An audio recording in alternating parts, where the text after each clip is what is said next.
It's a clever talking point that may temporarily provide political cover, but it is not a game changer. The nation's most affluent families tend to earn their money in different ways than the rest of us, and the House bill either creates or retains special loopholes for those types of income that dramatically water down the effect of the 39.6% rate. This is not breaking news.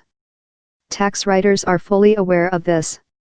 Instead, tax writers created more special carve-outs for the highest income households that make the 39.6% top rate seem far less significant by comparison. Most notably, the plan eliminates the estate tax, which only the wealthiest 0.2% pay, as the first $11 million in wealth is exempt from the tax. The sole reason for repealing this tax is to shower more tax benefits on the wealthy. The legislation also dramatically reduces tax rates for corporations and other highly profitable businesses, and repeals the backstop alternative minimum tax, AMT, which ensures that high-income taxpayers pay at least some basic amount of tax, no matter how many loopholes their accounts helped them find. All these provisions would offer an enormous windfall to the nation's wealthiest families, despite a 39.6% top rate being left in place for salaries and wages.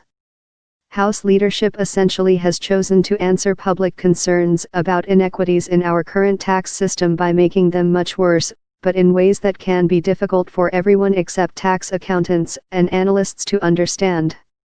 My colleagues at the Institute on Taxation and Economic Policy produced an analysis of the September framework, which would have cut the top rate to 35%, and found that the share of the overall tax cut going to millionaires would have fallen by less than 2 percentage points, from 58.6% to 56.8%, if that top rate cut had been left out while the other tax cuts for the wealthy remained intact. The unfortunate truth is that this so-called millionaire's tax is little more than a talking point developed to assuage public concern about income inequality and a tax plan that could make it worse by substantially boosting the after-tax income of the wealthiest Americans. Alan Essig is the executive director of the Institute on Taxation and Economic Policy.